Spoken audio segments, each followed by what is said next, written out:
Hello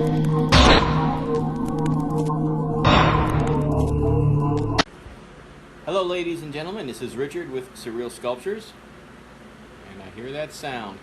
What we're going to go ahead and do is we're going to go ahead and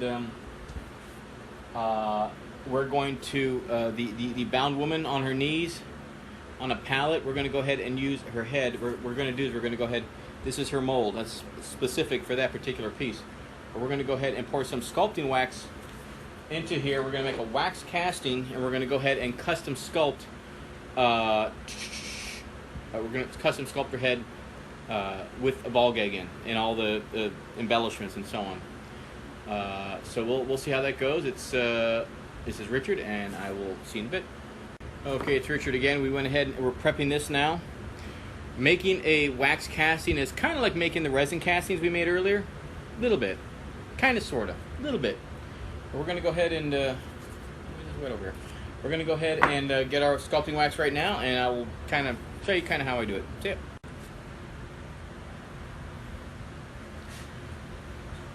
Hi, this is Richard again. I can't believe I'm sharing you all my secrets. Nah, I'm not sharing you all the secrets. Some cool ones, but not all of them.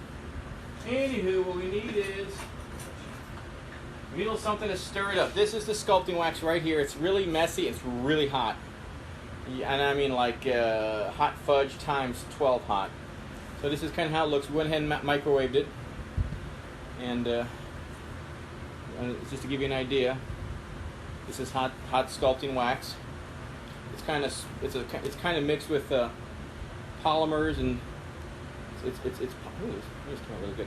It's a polymer mix with paraffin wax, and there's this particular person has a secret formula. I have to find out what it is, but I don't think he's gonna let me do it. Anywho, see, we got it all. It's all liquefied pretty much. And we want to get as many of the bubbles out, because what you do is you microwave it and it turns liquidy. But you don't want it bubbly. Now, if you microwave it too long, there's bubbles, and well, it gets in the wax casting, and it's just a real headache. You don't want that. So let's go ahead and this sucker's prepped. It's good to go. And what we're going to go ahead and do is we're just going to pour the wax in. Little shortcut here. And some tricks, by the way. Now, when you're making a casting, you pour it in, and then let it rest a little bit. You kind of knock it around a little bit, kind of hit it.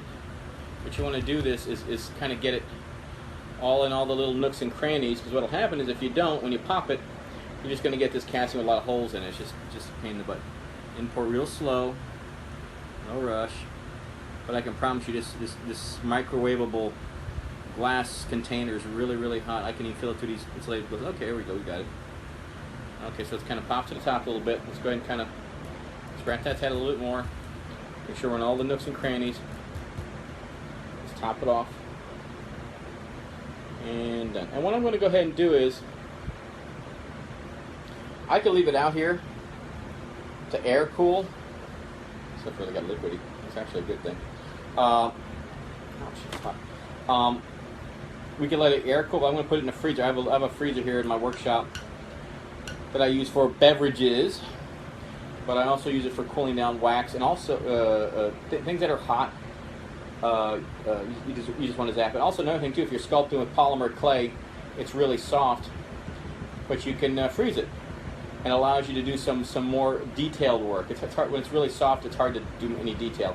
When it's hard, you can do a lot more detail work with hot tools and so on. I'll get in that another time. But anyway, this is Rich, and I will see you later. Bye. Hey again, it's Richard with Surreal Sculptures. I went ahead and primered the piece. The nice thing when you primer something, all the imperfections come out. You can see all the little issues, and quite frankly, this came out really good. I'm pretty happy with the primered pieces. And you kind of, and I throw it one coat. We'll let it. You don't want to put too much primer on something at once. You are in for a bad surprise, because what primer will do, it'll run. You don't want it to run. You want to just kind of stick. What the primer does is it gives the paint bite. Because if you go ahead and put paint, especially acrylic paint, on just plain old resin, you can take your fingertip and wipe it right off. This kind of gives it some strength, and then you add your lacquers and all the other stuff to give it some power. So anyway, I'm gonna go check on the. I put the sculpting wax in a freezer. We'll give it about another 10-15 minutes, and hopefully we can do a nice. We'll go ahead and demold it and see how much we got to work on it. That's it. Hey folks, it's Richard with Surreal Sculptures. Tequila. You got our piece here. Let's go ahead and demold and see what we got. It's hards pretty fast. Let's find out. I understand this is not a resin piece. This is a.